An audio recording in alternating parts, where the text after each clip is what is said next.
The Valaxians were the most powerful species in the known galaxy. For thousands of years they had traveled from one star system to another, meeting new intelligent life forms. Some of these aliens became their servants. Others became their slaves. A few became nothing more than memories after they dared to resist. Not once in their long history had the Valaxians felt fear. Their technology was superior. Their minds were enhanced. Their bodies were nearly indestructible. Their warships could destroy entire planets. Why would they fear anything?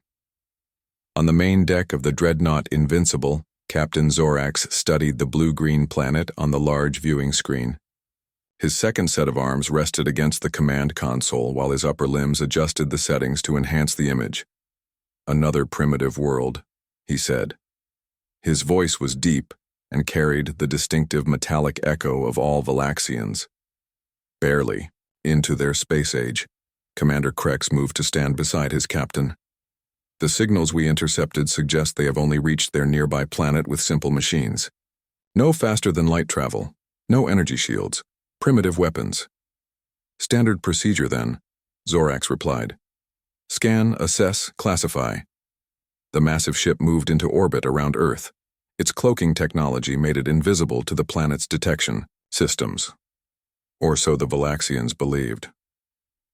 At the Johnson Space Center in Houston, Eric Miller stared at his monitor in confusion. The 32-year-old technician adjusted his glasses and ran the scanning program again. "There's definitely something there," he muttered to himself. His supervisor, Olivia Bennett, looked up from her own work. "What did you find?" Eric pointed to a series of anomalies in the data. "These readings don't make sense. It's like there's a massive object in orbit, but it's not showing up on visual scans." Olivia's face turned serious. At 45, she had spent her career studying potential extraterrestrial communication. "Run a full-spectrum analysis and send the data to my station." Within 2 hours, every major space agency on Earth was sharing information. Within 4 hours, military forces worldwide went on high alert. Within 6 hours, the United Nations Security Council called an emergency meeting.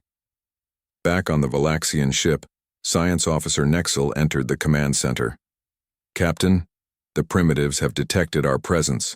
Zorax turned his large head, his 4 eyes blinking in sequence. "Impossible. Their technology is too primitive." "Nevertheless, they have. They are now communicating rapidly across their planet. Their military forces are mobilizing."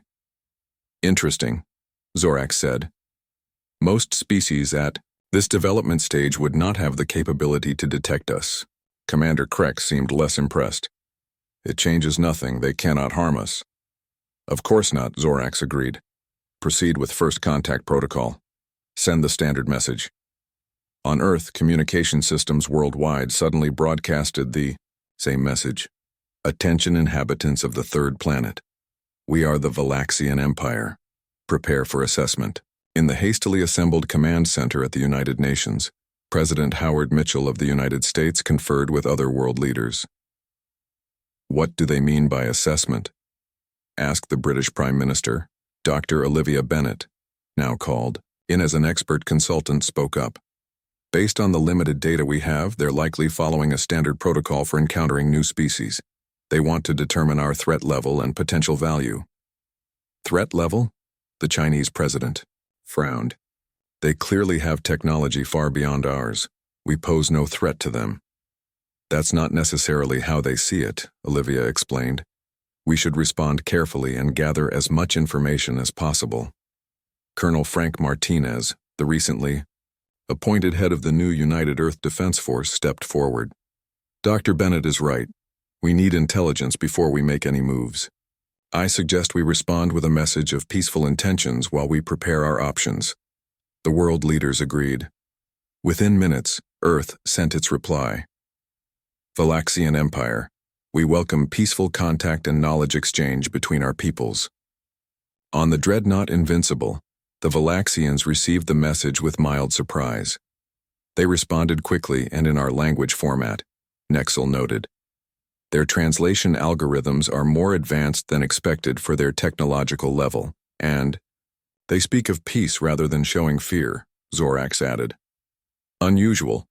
Prepare the assessment team. The Valaxians decided to make their first physical appearance at the United Nations. A team of 5, led by Science Officer Nexel, teleported directly into the General Assembly Hall during an emergency session. The sudden appearance of the aliens caused immediate shock. The Valaxians stood 9 feet tall with metallic blue exoskeletons. Each had 4 arms and 4 eyes that glowed with an inner light. They moved with precise, almost mechanical motions. Security forces raised their weapons, but President Mitchell quickly ordered them to stand down. Ambassador Diane Powell stepped forward as the designated representative of Earth. At 58, she had decades of diplomatic experience, though never anything like this. "Welcome to Earth," she said, her voice steady despite the tension in the room. "We are honored by your presence and look forward to peaceful relations." The lead Valaxian, Nexel, studied her with all 4 eyes. "Your species will now be assessed and classified. Resistance is unnecessary and will result in negative outcomes." The bluntness of the statement created murmurs throughout the hall. "We do not intend to resist," Ambassador Powell replied carefully. "But we wish to be treated with respect and as equals in our discussions." The Valaxian's upper eyes blinked in sequence. "Equals? Your civilization is barely 10,000 years old. The Valaxian Empire has existed for over 50,000 years. Your technology is primitive. Your understanding of the universe is limited. There is no equality between us." General Alan Cohen, standing near the president, couldn't help but laugh. The sound echoed in the suddenly quiet hall. Nexel turned all 4 eyes toward the general. "You find our statement amusing?" "I find your arrogance amusing," General Cohen replied. "You may have better technology, but you know nothing about humans. We don't surrender to visitors, no matter how advanced they appear." For the first time in recorded Valaxian history, there was a moment of uncertainty. These humans showed no fear. Instead, they challenged the natural order as the Valaxians understood it. Nexel recovered quickly. "Your courage is noted but misplaced. We will now commence with biological sampling." Without warning, one of the other Valaxians moved forward with incredible speed, extending a device toward Ambassador Powell. But before it could reach her, General Cohen stepped between them. "No," he said simply. "You don't touch our people without permission." The Valaxian paused, genuinely confused by this resistance. In their experience, lesser species complied out of fear or awe, and in that moment, something unprecedented happened. In the Valaxians' long history of conquest and expansion, they hesitated. The Valaxians retreated to their ship after the unexpected confrontation at the United Nations. For the first time in their long history of conquest, they needed to reconsider their approach. Captain Zorax called his officers to the command center of the dreadnought Invincible. The massive room hummed with energy as displays showed various views of Earth. "Report," Zorax ordered, his 4 eyes focused on Science Officer Nexel. Nexel's metallic skin reflected the blue light of the command center. "The humans are unusual, Captain." They did not respond according to any known pattern. "Explain," Zorax demanded. "When faced with superior strength, all other species we have encountered show immediate fear. They either surrender or flee. These humans did neither." Nexel brought up images of the United Nations meeting. "They laughed at us, Captain." Commander Krex, the military advisor, stepped forward. "It is simple bravado. Their weapons cannot harm our ships. One demonstration of our power will correct their attitude." "Perhaps," Zorax said. "But I find their behavior concerning."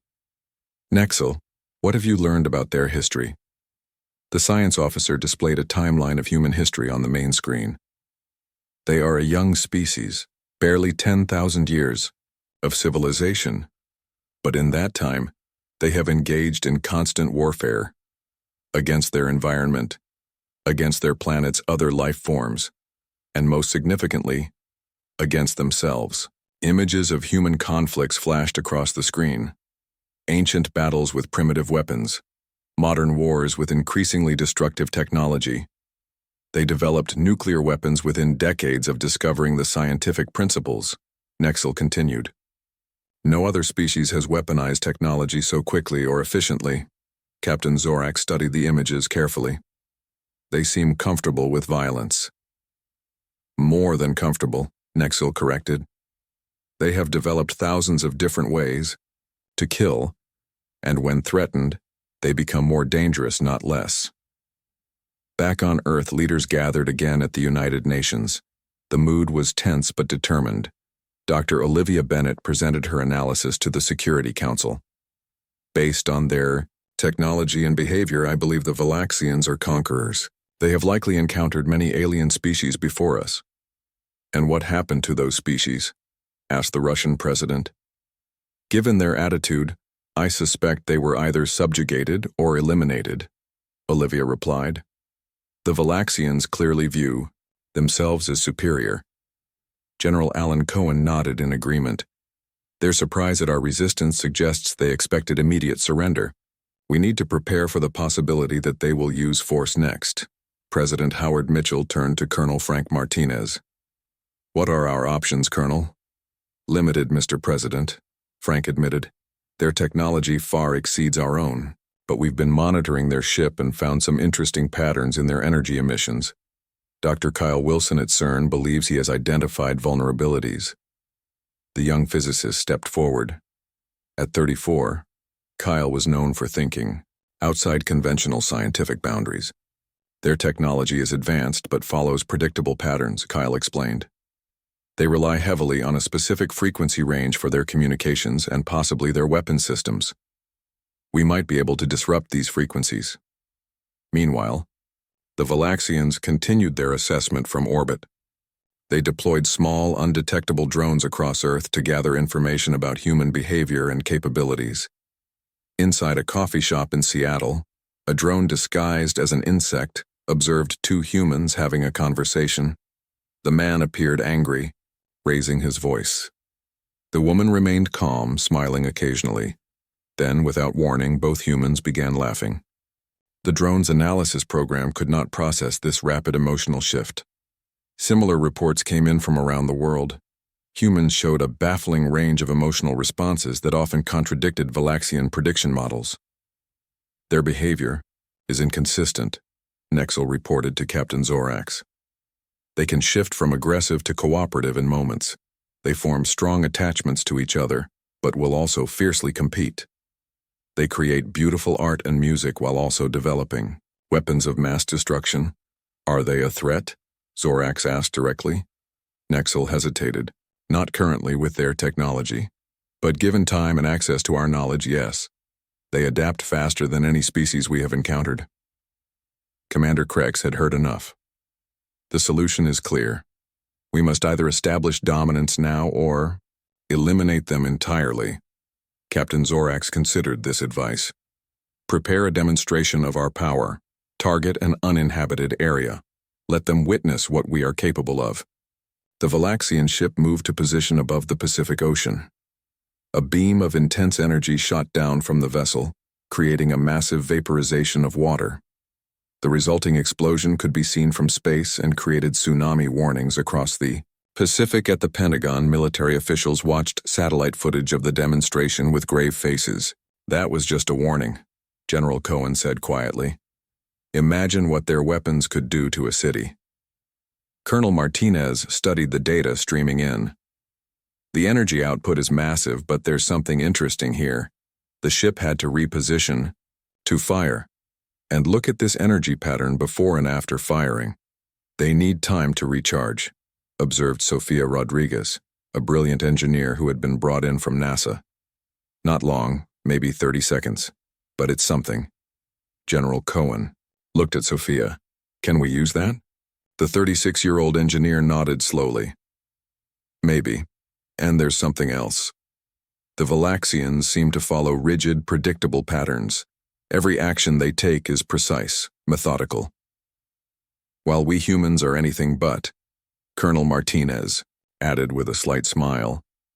As military and scientific teams worked around the clock, the Valaxians prepared their next move. They expected Earth's leaders to contact them after the demonstration, begging for peace. Instead, they received silence. "No response, Captain," reported the communications officer. Zorax's 4 eyes blinked in sequence, a sign of confusion. They must understand the implications of our demonstration.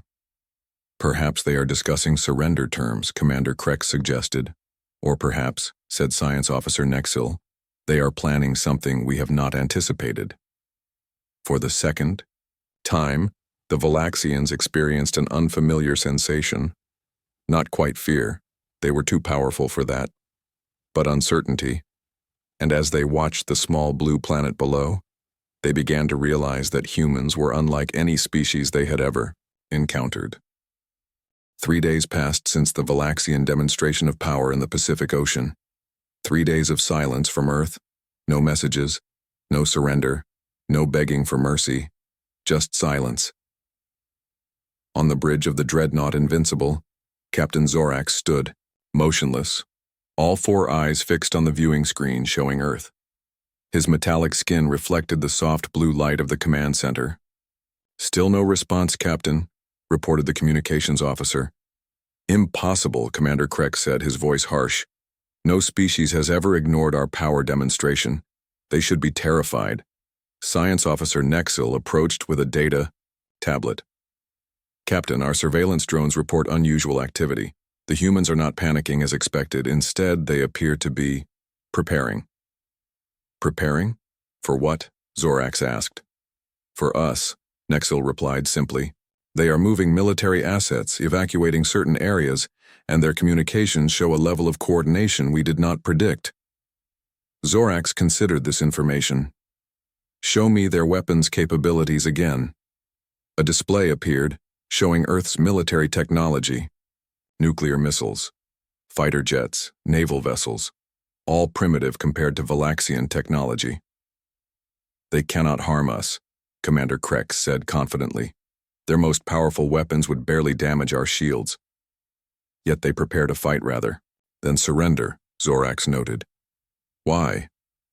Nexil hesitated before speaking. "I have been analyzing their entertainment media, Captain. Their stories, films, and games. There is something disturbing about them." "Explain," Zorax demanded. "Humans frequently create fictional scenarios about alien invasions. In these stories, they imagine themselves defeating technologically superior enemies through unexpected tactics, exploiting weaknesses, or simply refusing to surrender until they find a way to win. Fiction is meaningless," Krex dismissed. "Is it?" Nexil challenged. "Or does it reveal how they think? Humans have been psychologically preparing for this encounter for generations. They believe they can win against all odds." On Earth, in an underground facility beneath the Rocky Mountains, humanity's brightest minds worked around the clock. The newly formed Earth Defense Council had gathered scientists, military strategists, and specialists from around the world. Dr. Olivia Bennett led the communication team, trying to decipher more of the Valaxian language from the limited samples they had. Engineer Sofia Rodriguez worked with Dr. Kyle Wilson to analyze the energy patterns from the Valaxian weapon demonstration. "There's definitely a recharge cycle," Sofia said, pointing to energy spikes on her monitor. "And look at this pattern. Before they fire, there's a build-up phase we might be able to detect." Kyle nodded excitedly. "If we know when they're about to fire, we could potentially jam their targeting systems during that window." Across the room, Marine Sergeant Lisa Garcia was studying footage of the Valaxians from the United Nations meeting. At 29, Lisa had a remarkable talent for observing physical behavior patterns. "They're too perfect," she said to Colonel Frank Martinez. "What do you mean?" Frank asked. "Their movements." "Watch." Lisa played the footage in slow motion. "Every motion is precise, calculated, no wasted energy. But when Ambassador Powell refused their demands, see this?" She pointed to a subtle shift in the lead Valaxian's posture. "They hesitated. Just for a millisecond. They didn't expect resistance." Frank leaned closer to the screen. "You think they're not used to things not going according to plan?" "Exactly," Lisa confirmed. "Species that evolve facing predators or serious threats develop rapid adaptation responses. These aliens move like they've never had to react quickly to danger. This observation sparked an idea that quickly spread through the facility. What if the Valaxians' greatest strength, their technological superiority, had led to their greatest weakness, an inability to adapt quickly to the unexpected? President Howard Mitchell arrived to review the developing strategy. General Alan Cohen presented their conclusions. Mr. President, we believe the Valaxians follow rigid protocols and expect predictable responses from species they encounter. Our best chance isn't to match their firepower, which we can't, but to confuse and disrupt their expectations. Psychological warfare? The President asked. In a way, General Cohen replied, but combined with targeted technological countermeasures. Dr. Wilson believes we can briefly disrupt their communication systems. President Mitchell looked skeptical. How does disrupting their communications for a few seconds help us? Engineer Sofia Rodriguez stepped forward. Because we're going to use those few seconds to send them something they've never seen before. Back on the Valaxian ship, Captain Zorax made his decision. Enough waiting.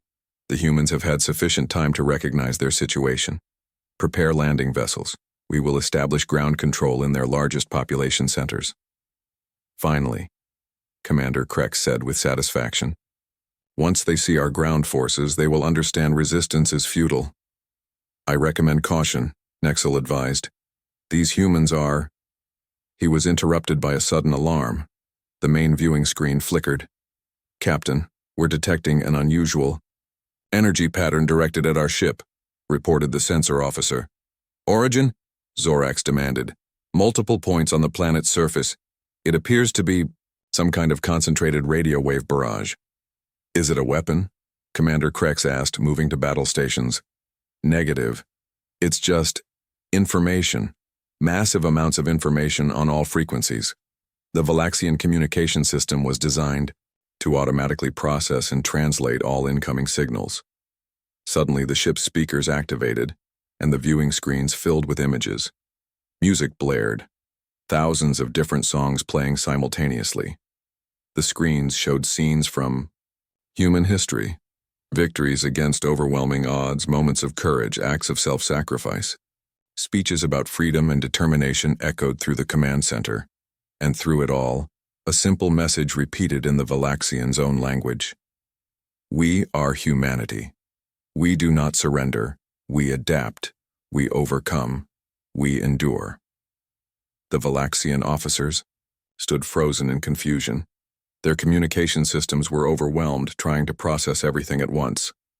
Shut it down, Zorax ordered. Trying, Captain. The communications officer replied, working frantically.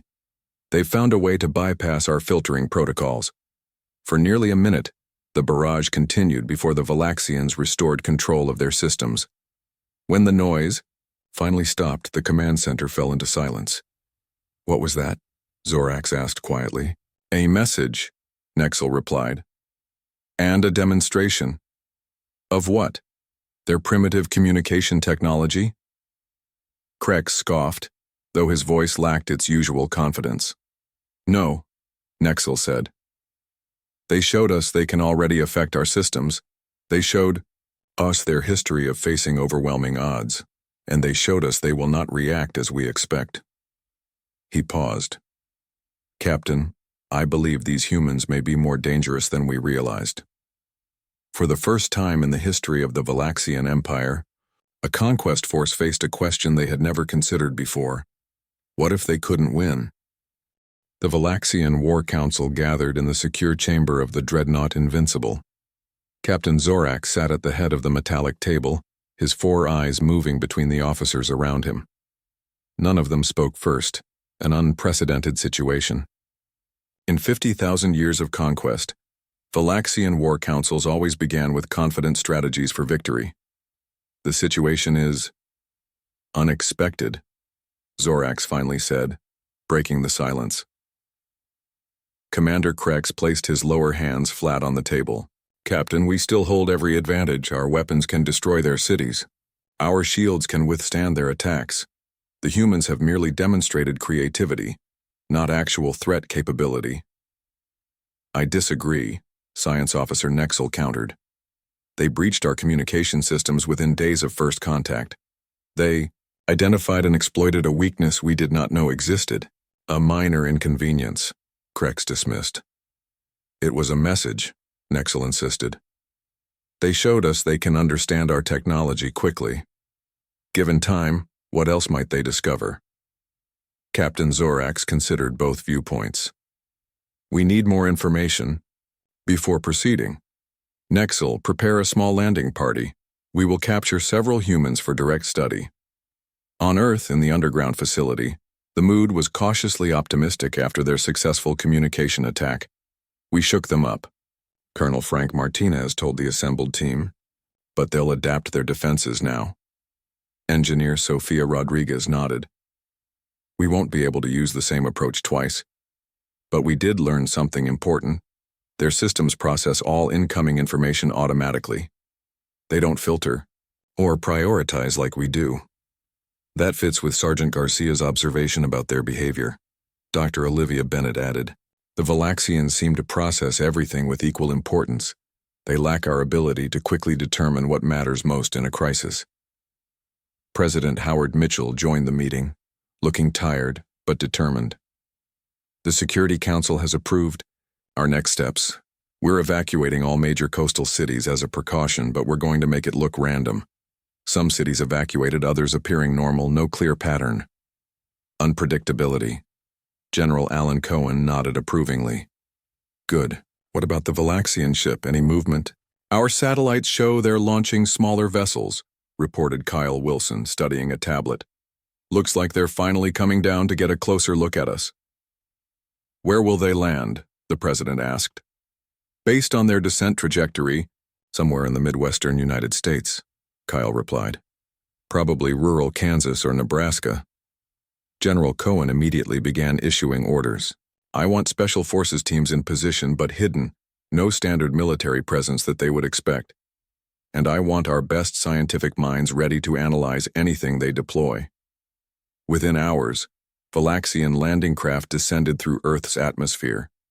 5 sleek metallic vessels, each about the size of a small bus, landed in a perfect pentagon formation in a Kansas wheat field. From each craft emerged 3 Valaxians, armed with devices humans had never seen before. The aliens moved with perfect coordination, scanning their surroundings. No immediate resistance, reported the Valaxian ground commander to the ship. Beginning collection operation, the Valaxians deployed small floating drones that spread out across the landscape. Their mission was to locate and capture human specimens for study. The aliens expected to find frightened, hiding humans, or perhaps a primitive military response that they could easily overcome. Instead, they found nothing. No humans in the farms or small towns nearby. No military forces rushing to confront them. Just empty buildings and silent streets. Where are the humans? The ground commander wondered. Aloud. Unknown to the Valaxians, Sergeant Lisa Garcia and her special operations team watched from hidden positions a mile away. They had developed a new approach based on their understanding of Valaxian behavior. They're confused, Lisa whispered, observing through high-powered binoculars. They expected either civilians to capture or soldiers to fight. They don't know what to do with nothing. Her team had helped evacuate the area hours earlier, leaving behind something the Valaxians would never expect. Ordinary items rigged in extraordinary ways. The first Valaxian drone entered an abandoned farmhouse. It scanned for life signs, found none, and began analyzing the human dwelling. When it approached the kitchen, a simple timer activated. Suddenly, all the kitchen appliances turned on at once. The lights flashed. The radio blared. The microwave hummed. The drone, programmed to report any unusual activity, immediately sent a priority alert. 2 Valaxian soldiers rushed to investigate the strange energy signatures. As they entered the house, more timers activated in different rooms. A ceiling fan started spinning. A television turned on, showing static. A child's toy began playing music and moving across the floor. The Valaxians, encountering this apparently spontaneous activity, did something they rarely did.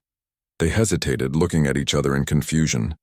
Similar scenes played out across the small town as ordinary human devices activated on timers or simple motion sensors. Nothing dangerous, nothing that could harm the advanced aliens. Just unpredictable, seemingly random activity that defied their logical expectations. They're paralyzed by uncertainty, Sofia Rodriguez observed from the monitoring station.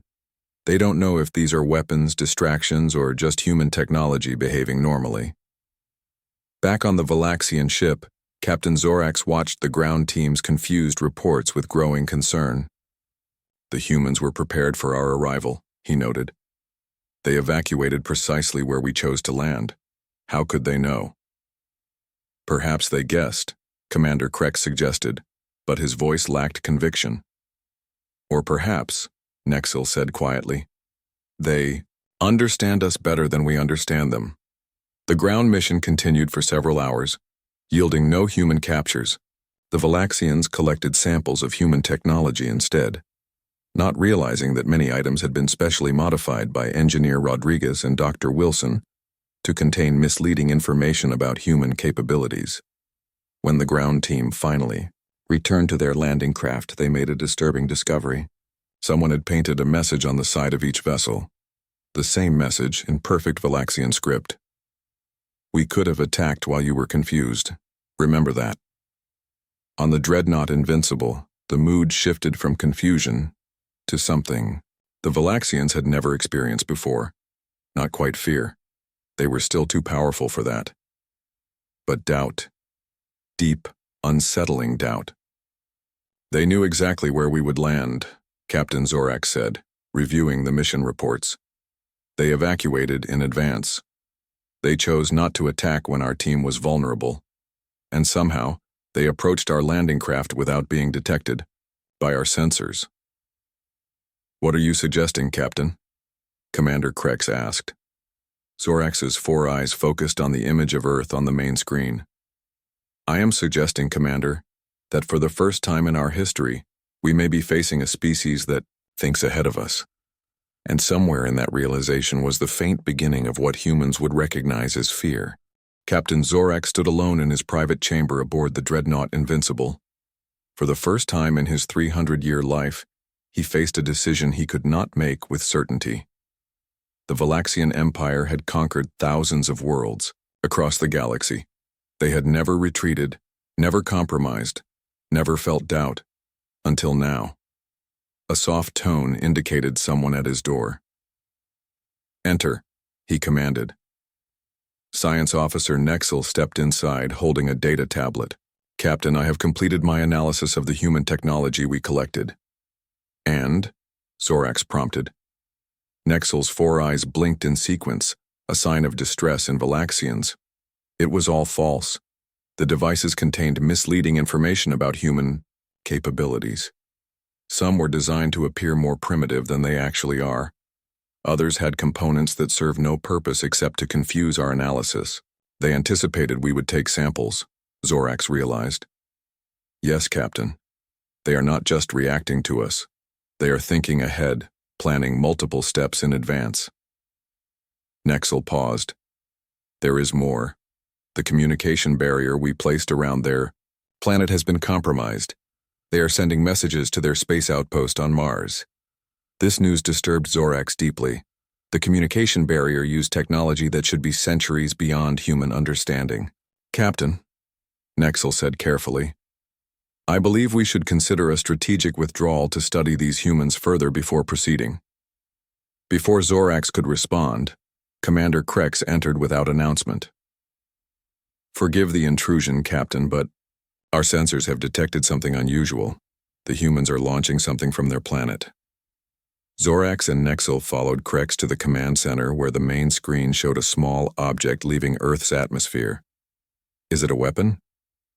Zorax asked. Negative, replied the sensor officer. It appears to be a small vessel, primitive by our standards, similar to what they use to reach their nearby planet. Trajectory? Zorax demanded. The officer checked his readings. It appears to be on a course directly toward us. Impossible, Krex stated. They cannot possibly think their primitive vessel can threaten our ship. Perhaps it carries a nuclear weapon, suggested an officer. Our shields would easily withstand their most powerful nuclear devices. Krex dismissed. Zorax studied the approaching vessel carefully. Do not make assumptions about their intentions. Raise shields to maximum. Prepare weapons systems.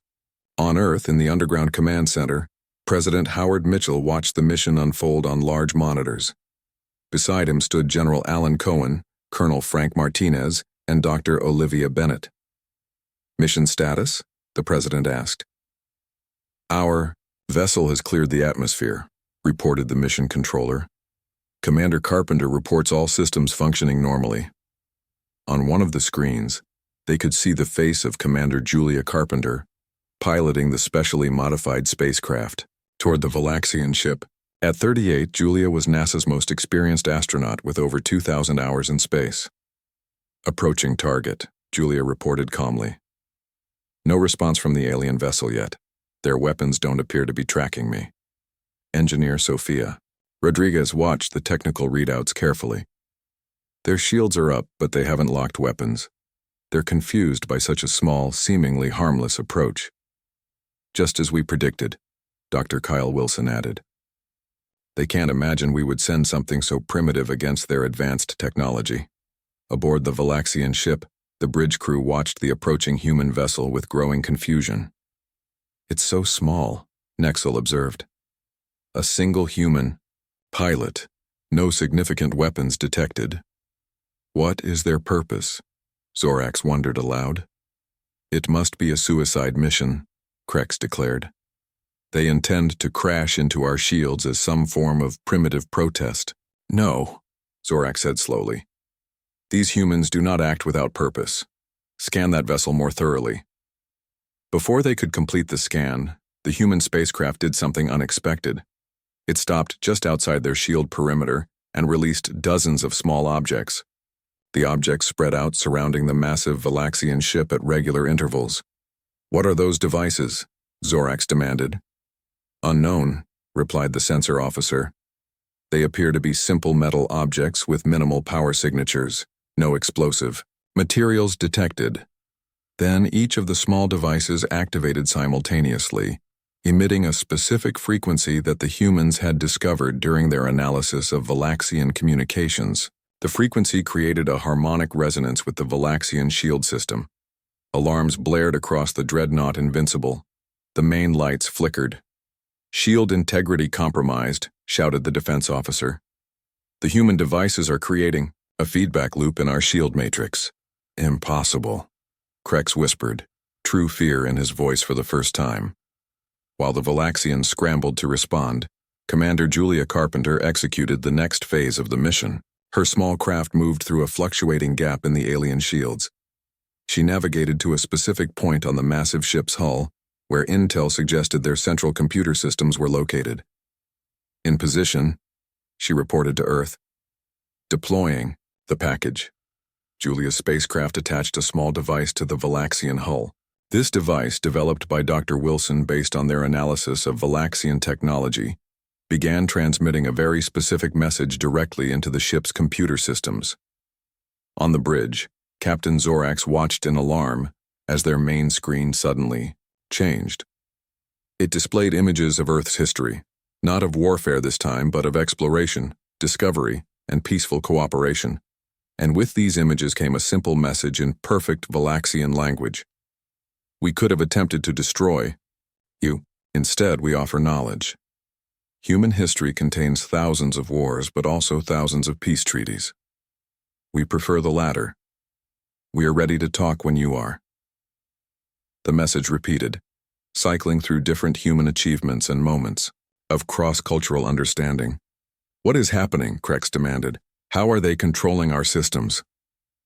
They're not, Nexel replied, studying the readings. They've simply found a way to communicate directly with our computer. They could have inserted destructive code. Instead, they chose to send this message. Captain Zorax stood motionless, processing what this meant. They found weaknesses in our shields and computer systems within days of first contact. They chose not to exploit these weaknesses to destroy us. What are your orders, Captain? Krex asked, his voice uncharacteristically uncertain. For several moments, Zorax remained silent. Then he straightened to his full height. "Send a message to Earth. Tell them we are ready to discuss terms for peaceful contact." "Captain," Krex objected, The Empire has never encountered humans before," Zorax interrupted. "These creatures deserve our respect, not our conquest." On Earth, the command center erupted in cheers as the Valaxian message came through. President Mitchell shook hands with General Cohen and Dr. Bennett. "They're standing down," the president announced. "They want to talk." "It worked," Sophia said, smiling at Kyle. "They understand now." Sergeant Lisa Garcia grinned. "Sometimes the strongest message isn't what you can destroy, but what you choose not to destroy." In the following days, a formal meeting was arranged between Earth's representatives and the Valaxian leadership, the beginning of a new relationship between two very different species. And throughout the vast Valaxian Empire, a new message spread. If you value your safety, treat humans with respect. Because nothing in the universe scared the Valaxians until they encountered humans.